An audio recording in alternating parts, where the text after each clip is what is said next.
오늘부터 고린도후서를 강의하려고 합니다. 고린도전서는 고린도 교회의 실제적인 여러 문제에 대하여 바울 사도가 답장을 보낸 내용입니다. 고린도 교회가 바울에게 여러 가지 문제로 질문했는데 그 질문에 대해서 교회를 지도하기 위하여 바울 사도가 답장을 보냅니다. 또 이 고린도 교회라는 것은 대단히 문제가 많은 곳이어서 고린도 교회는 바울 사도가 힘을 많이 기울였던 교회였습니다.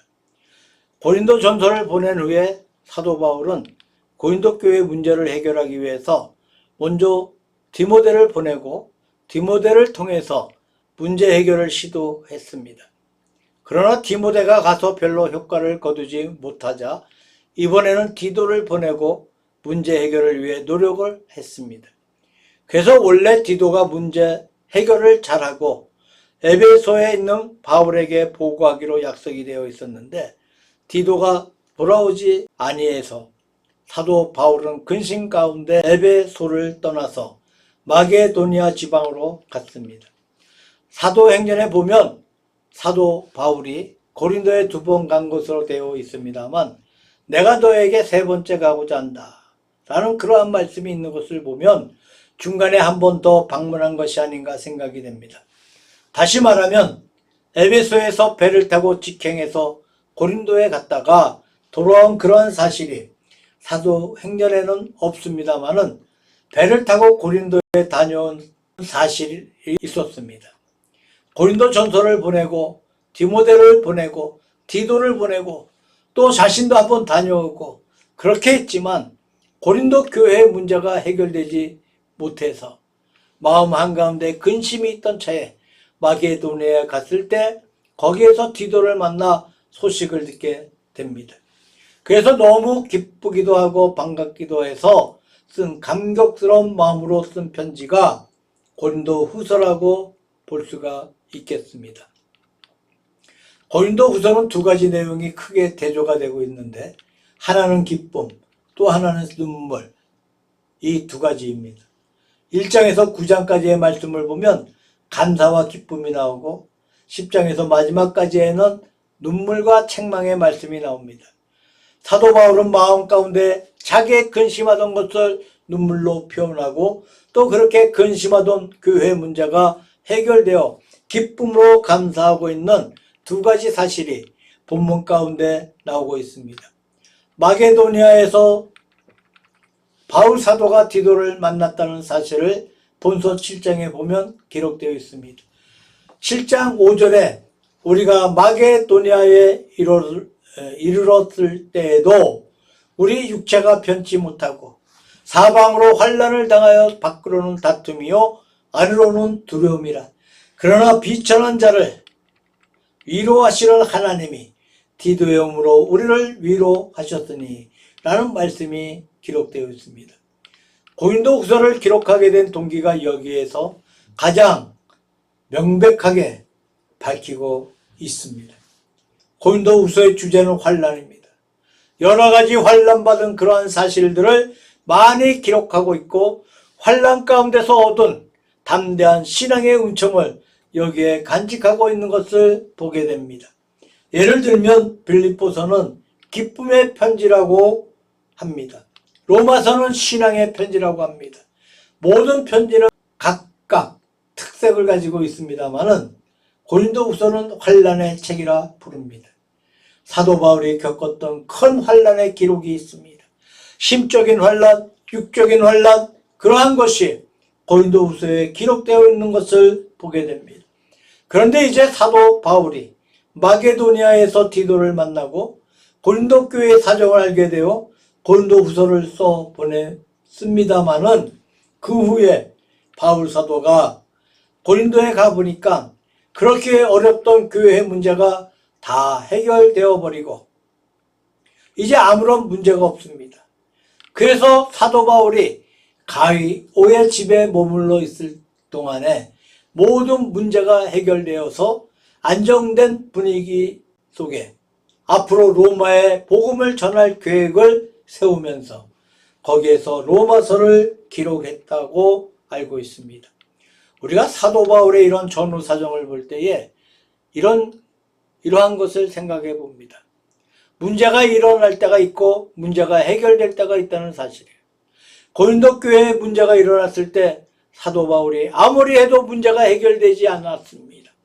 앞에서 말씀드린 대로 고린도전서를 보내고 디모데를 보내고 디도를 보내고 자신이 직접 다녀오기도 했지만 이 문제의 해결을 보지 못해서 사도 바울의 마음속에 큰 근심이었는데 다시 가보니까 이제는 봄철에 눈이 녹듯이 문제가 다 해결되어 버리고 평온하고 안정된 교회가 되어서 사도 바울이 로마서를 기록할 수 있는 여유를 주었습니다. 다시 말씀드리면 문제가 일어날 때가 있고 문제가 해결될 때가 있다고 말할 수가 있습니다. 이것은 고린도 교회만 그런 것이 아니고 역사적으로 모든 교회가 다 그런 것 같습니다. 또 우리 개개인의 일들도 사생활도 그런 것 같습니다. 우리의 가정도 그런 것 같습니다. 상황이 어려울 때가 있고 쉬울 때가 있어. 일이 잘 안 될 때가 있고 또 일이 잘 풀릴 때가 있습니다. 쉽사리 해결될 때가 있고 좀처럼 해결되지 못할 때가 있습니다. 어려울 때 최선을 다해서 노력하고 또 쉬울 때 하나님 앞에 감사드립니다. 여기에 전도자의 고충이 있고 또 감사가 있습니다. 여기에 교회를 섬기는 우리의 마땅한 마음 자세가 있는 것이 아닌가 생각해 봅니다. 고린도 후서의 서론을 우리가 잠시 생각해 보려고 합니다. 1장 1절에서 11절까지는 서론적인 부분입니다. 1절에서 2절까지에는 문안의 말씀이 나오고 3절에서 11절까지에는 감사가 기록되어 있습니다. 바울 사도의 모든 편지 가운데는 반드시 맨 처음에 문안의 말씀이 나옵니다. 그 다음에 교회를 위한 감사와 기도가 나옵니다. 또 문안의 말씀을 보면 모든 교회에 문안하는 내용, 문장의 틀이 거의 비슷한 것을 볼 수가 있습니다. 사도 바울이 자기를 소개할 때 쓰는 형용사가 많이 있습니다만은 어떤 때는 예수 그리스도의 종 바울이라고 하고 또 어떤 때는 사도 바울이라고 하고 어떤 때는 그리스도의 일꾼 바울이라고 하면서 여러 가지로 자신을 소개하고 있습니다. 고린도 후서에는 그리스도 예수의 사도된 바울이라고 소개되어 있습니다. 그 다음에 수신자의 이름이 나오는데 고린도에 있는 교회 혹은 디모데에게 혹은 빌레몬에게 이런 식으로 수신자의 이름을 기록합니다. 그 다음에 축복의 말씀이 나오는데 은혜와 평강이 있기를 원하노라 라고 말씀하고 있습니다. 자, 은혜는 그 당시 말로 할 것 같으면 이방 사람들이 빌던 축복의 내용이고 평강은 유대인들이 빌던 축복의 내용입니다. 이 둘을 합쳐서 기독교 교인의 축복 내용을 만들고 거기에 전제를 붙여 놓았는데 하나님 아버지와 주 예수 그리스도로 쫓아 은혜와 평강이 있는 것을 빌었습니다. 자, 은혜와 평강이 아무렇게 오는 것이 아니고 돈으로부터 오는 것도 아니고 세상에서 오는 것도 아니고 아버지 하나님 성부와 주 예수 그리스도 성자로 말미암아 은혜와 평강이 온다고 말씀하고 있습니다. 이것이 사도 바울의 문안 인사입니다. 이 문안 인사의 틀은 고린도전서에서 이미 말씀을 드렸으므로 이 정도로 넘어가고 그 다음에 3절부터는 고린도 교회를 위한 사도 바울의 감사가 나옵니다. 다시 말해서 소위 기쁨의 편지가 시작되는 것입니다. 그렇게 근심 가운데 있다가 디도를 만나서 너무나 기뻐서 하는 말씀인데 먼저 기쁨의 노래를 부르고 있습니다. 여기서 묵상해 보고 싶은 것은 하나님에 대한 칭호가 여러 가지 각도에서 표현되어 있다는 사실이에요. 3절에 보면 찬송하리로다. 그는 우리 주 예수 그리스도의 하나님이시여 라고 합니다.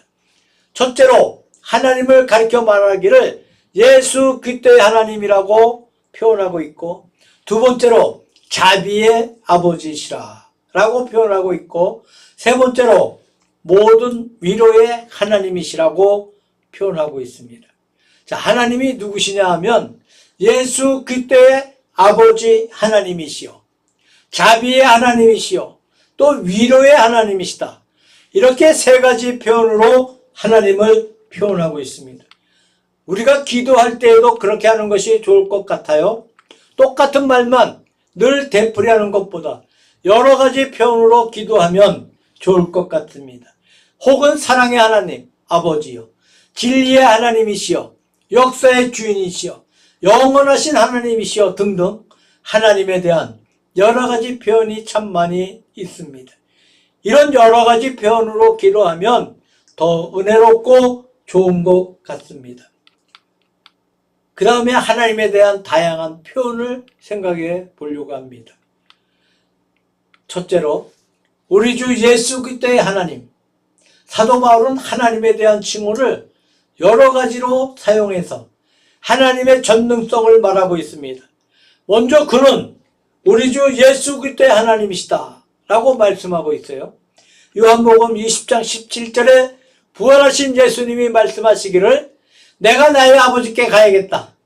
그는 곧 너희 아버지이시다. 내가 나의 하나님께 가야 하겠다. 그는 곧 너희의 하나님이시다 라고 말씀하셨어요. 예수님께서 하나님을 표현하기를 내 아버지요 너희 아버지다. 내 하나님이요 너희 하나님이다. 이렇게 뜻있는 표현을 하고 있습니다.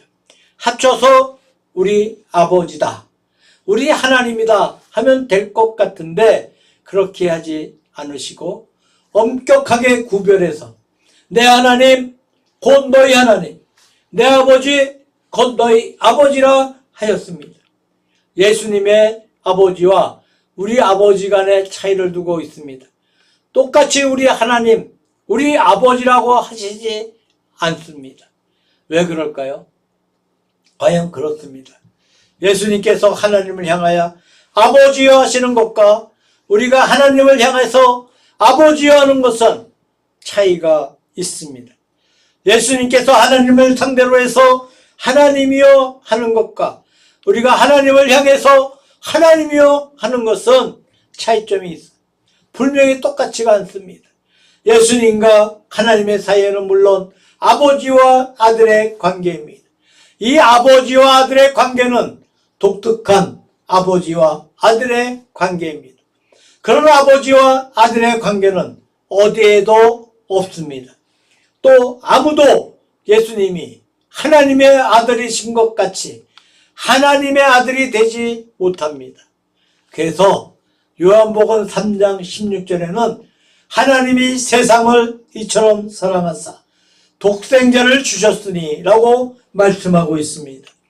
독생자 예수님은 홀로 한 분이신 하나님의 아들입니다. 그러니까 예수님 같은 아들은 또 없다는 말씀입니다. 구약의 아브라함과 이삭과 요셉과 같은 분들은 예수님의 좋은 그림자가 됩니다. 이삭이 어떻게 예수님의 그림자가 될 수 있는 것입니까? 아브라함에게는 사실 아들이 많았습니다. 이스마엘이란 아들도 있고 이삭도 있고 그 외에 아들이 6이나 더 있었습니다.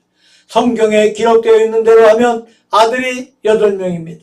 그러나 그 8명 가운데 이삭만 가리켜 독생자라고 말씀하고 있습니다. 사실 독생자가 아니고 아들이 많은데 이삭은 독특한 의미에서 독생자라는 말입니다. 무슨 말입니까? 이삭은 하나님께서 아브라함에게 약속하신 약속을 쫓아서 주신 언약의 아들입니다. 그런 의미에서 이삭만이 아들이라는 거예요. 이스마엘은 육신을 쫓아서 난 아들이요, 이삭은 약속으로 말미암은 아들입니다.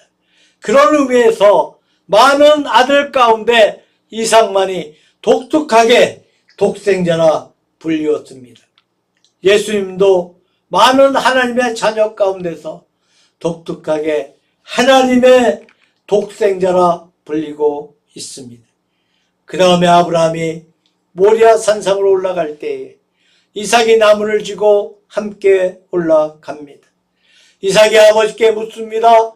아버지, 여기 나무도 있고 불과 칼도 있는데 재물은 어디 있습니까? 아버지가 하는 말이 하나님께서 준비하실 것이다 하고는 올라갑니다. 이삭이 나무를 지고 산에 올라갔다는 것은 예수님께서 십자가를 지시고 골고다 언덕에 올라가신 것에 대한 좋은 그림자가 되지 않겠습니까? 드디어 이삭을 산상에서 결박에 두고는 그 목에다 칼을 대고 아브라함이 죽이려고 합니다. 이것도 예수님께서 십자가에 달려서 죽으신 것에 대한 좋은 그림자가 됩니다. 독특한 아들인 독생자, 나무를 지고 간 아들, 그 다음에 죽음을 당하는 아들, 이삭은 죽을 찰나에 구원을 받았습니다마는 하여튼 장차 우리 죄를 담당하시고 십자가에 달려 죽으신 예수님의 그림자가 되었습니다. 또 아브라함이 칼로 이삭의 목을 치려고 할 때에 내가 죽이지만 하나님이 살리실 것이다 라고 믿었다고 합니다. 부활을 믿었다는 말씀이 히브리서 11장에 기록되어 있습니다. 이것이 바로 예수 그리스도의 부활에 대한 좋은 그림자가 되고 있습니다. 여러 각도에서 이삭은 예수님의 좋은 그림자라 할 수 있는 것입니다. 예수님은 많은 아들 가운데서 독특한 아들입니다. 니케아 신경에 예수님에 대해 고백하기를 그는 낳지 않고 낳으셨다고 고백합니다. 하나님의 아들이므로 아버지가 낳으셨다고 하면 안 됩니다. 왜 낳았다고 한다면 시초가 있는 것이 됩니다. 시초가 있으면 사람이지 하나님이 되지 못합니다. 예수님은 시초가 없어요. 그러니까 하나님이십니다. 그래서 낳지 않고 낳으셨으며 라는 참 이상하고 모순된 표현을 쓰고 있습니다. 우리 인간에게 그러한 표현은 통하지 않습니다. 하나님에게만 통하는 독특한 표현입니다. 예수 그리스도의 영원성과 아들 성을 같이 표현하려고 할 때 그렇게밖에 표현할 길이 없다는 겁니다. 독특한 표현 그대로 예수님은 독특하신 하나님의 아들이십니다. 그러니까 내 아버지, 너희 아버지 간에 차이가 있다는 말씀이에요. 우리가 하나님의 자녀가 되었다는 것은 예수님을 믿음으로 양자의 마음을 받아서 아버지라 부르게 되었다는 것입니다. 그러면 우리는 아들이 된 것입니다. 그러나 예수님은 처음부터 아들이셨습니다. 된 것이 아니에요. 처음부터 아들이셨어요. 시초가 없이 아들이셨습니다. 우리는 시초가 있게 아들이 되었어요. 이런 모든 사실을 나타내기 위해서 예수 그리스도의 독생자이심을 말씀하고 있습니다. 예수님께서 하나님이라고 말씀할 때는 성부 하나님은 성자 하나님의 조물체가 아닙니다. 성부와 성자는 삼위일체 똑같은 하나님이라는 거예요. 그런 의미에서 예수님의 자녀권은 독특한 자녀권이고 예수님께서 하나님의 아들인 것은 독특한 의미에서 하나님의 아들인 것입니다. 그래서 우리의 하나님이라 하지 않고 예수 그리스도의 하나님, 예수 그리스도의 아버지라고 말씀하고 있습니다. 여기에 예수 그리스도에 대한 또 하나님에 대한 거룩한 교리가 참으로 대단히 아름답게 묘사되어 있다고 생각합니다. 두 번째로는 자비의 아버지. 하나님이 누구시냐 하면 자비의 아버지다 라고 말씀하고 있습니다. 불교에도 자비란 말이 있습니다만 여기에는 성부 하나님을 가리켜 자비의 하나님이시라고 말씀하고 있습니다. 불교의 자비라는 것은 인간 석가가 부처가 됨으로 말미암아 아직 부처가 되지 못한 사람들로 하여금 부처가 되게 하려고 애쓰는 정성을 부처의 자비라고 합니다. 부디 부처가 되었으면 좋겠다 하는 것이 불교의 자비입니다. 그러나 우리 하나님의 자비는 그러한 것이 아니에요. 사람은 하나님이 될 수가 없어요. 또 될 필요도 없습니다. 또 사람이 하나님이 되게 하려고 애를 쓰지도 않습니다. 하나님은 그 본성이 바로 자비입니다. 불교처럼 어떤 한 가지 선물을 가지고 인간에게 주려고 애쓰는 의미에서 자비가 아니라 하나님의 본성이 바로 자비요, 하나님의 본성이 바로 사랑이라는 것입니다. 사람은 사랑을 향합니다. 사람은 사랑하려고 애쓰고 있습니다. 하나님은 애쓰는 것이 아닙니다. 하나님 자신은 원래 사랑이십니다. 하나님의 본체가 바로 하나님이십니다. 하나님은 사랑이시라는 말씀이 요한일서 4장에 기록되어 있습니다마는 하나님의 속성이 사랑이요, 그 하시는 모든 것이 사랑입니다. 성경 말씀 가운데 보게 되면 가끔 하나님이 무서울 때가 있어요. 그런데 가장 무서울 때도 사실상 그것은 하나님의 자비의 표현입니다. 자비의 표현이 무섭게 보이는 것뿐이지 사실 하나님의 마음속에는 자비로 가득 차 있습니다. 어떤 때 하나님은 대단히 까다롭게 따지십니다. 하나님이 대단히 엄격하시다고 느껴질 때가 있습니다. 그 따지는 것이 바로 사랑의 표현이라는 것입니다. 사람들이 따지는 것처럼 자기의 이익을 위해서 따지는 것이 아니라 사랑을 위해 따지는 것뿐입니다. 하나님이 하시는 모든 것은 사랑의 표현입니다. 하나님 자신이 사랑입니다. 우리는 사랑을 빼놓고 하나님을 해석하지 못합니다. 하나님의 모든 말씀은 사랑의 표현이라고 할 수가 있습니다. 어떤 유명한 소설이 있습니다. 어떤 목사가 스칸디나비아 반도에서 전도를 하고 수고하고 충성되게 양을 먹이고 있는데 그만 빙하가 무너져서 눈에 깔려 죽어버리고 말았습니다. 목사가 죽고 나니까 믿음이 약한 분들인 당연히 왜 그럴까? 믿음이 약한 분들은 당연히 왜 그럴까? 왜 하나님이 비참하게 눈에 깔려 죽게 하셨는가 하는 의심을 합니다. 그러나 그 목사가 죽을 때 빙하가 무너지는 소리보다 더 크게 천지가 진동하는 소리가 들려왔다고 하였는데 그것은 곧 하나님은 사랑이시다, 하나님은 사랑이시다 하는 소리였다는 그런 결론을 내립니다. 다시 말해서 인간적으로 볼 때에는 해석을 못해. 그럴 수가 있을까? 왜 그럴까? 도무지 이해가 안 됩니다. 그러나 사실 그것도 인간의 모든 시각을 초월해 계시는 하나님 사랑의 계시요 하나님 사랑의 현현이었다고 말하고 있습니다. 우리는 종종 자신의 시각을 가지고 하나님을 마음대로 해석할 때가 많이 있어요. 또 역사를 마음대로 해석할 때가 있습니다. 내 마음대로 하나님을 원망해 보았다가 불평도 해 보았다가 나쁘게도 말해 보았다가 참 난리예요. 하나님의 세계는 그러한 것이 아닙니다. 우리가 한 가지 분명히 알아두어야 할 것은, 또 믿어야 할 것은 하나님은 사랑이시다, 자비의 하나님이시다 라는 원칙입니다. 하나님께서 어떤 일을 하시든 간에 이 원칙에서 어긋나게 하시는 것은 없습니다. 우리 인간이 볼 때 가혹하다고 느끼는 것, 비참하다고 느끼는 것, 그런 것은 우리의 시각을 초월함으로 우리가 알지 못한다는 것뿐입니다. 하나님의 세계는 큰 자비의 원리에서 하시는 것이지 하나님께서 인간들을 미워서 하시는 것은 아닙니다. 이것이 우리가 깊이 알아두어야 할 문제라고 생각합니다. 마지막으로 위로의 하나님. 본문 말씀에 보니까 하나님은 위로의 하나님이시다 라는 말씀이 나옵니다.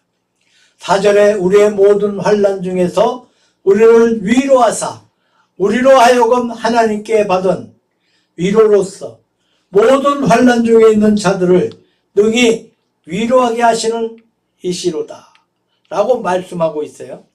여기에서 하나님께서 모든 환난 가운데서 나를 위로하신다고 했어요.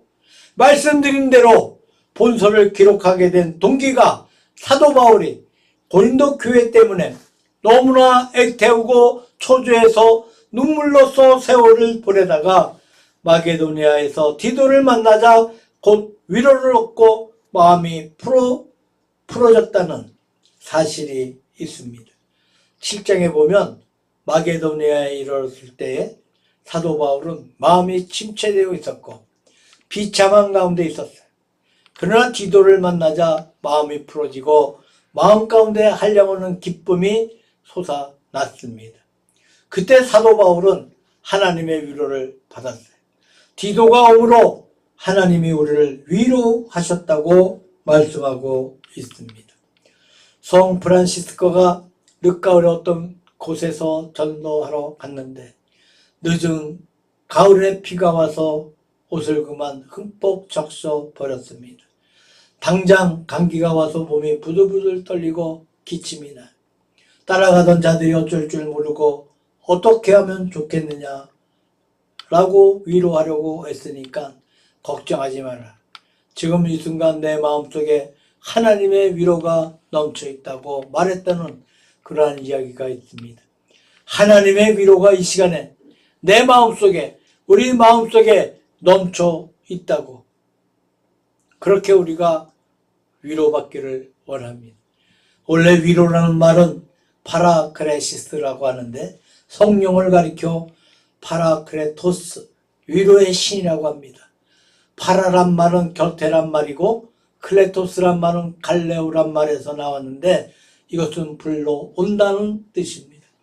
어린아이가 울면 어머니가 어디에 있었는지도 모르게 어머니가 달려와. 엄마는 자기 아이의 음성을 들으면 어디에 있든지 달려옵니다. 어린아이 곁에 와서 어린아이의 손을 잡고 어린아이를 자기 품에 안으며 아이의 울음이 멈춰 버립니다. 아이의 울음소리가 어머니를 자기 곁으로 불러왔습니다. 어머니가 곁에 오면 아이는 벌써 위로를 받습니다. 울음이 그쳐 버립니다. 근심이 사라져 버립니다.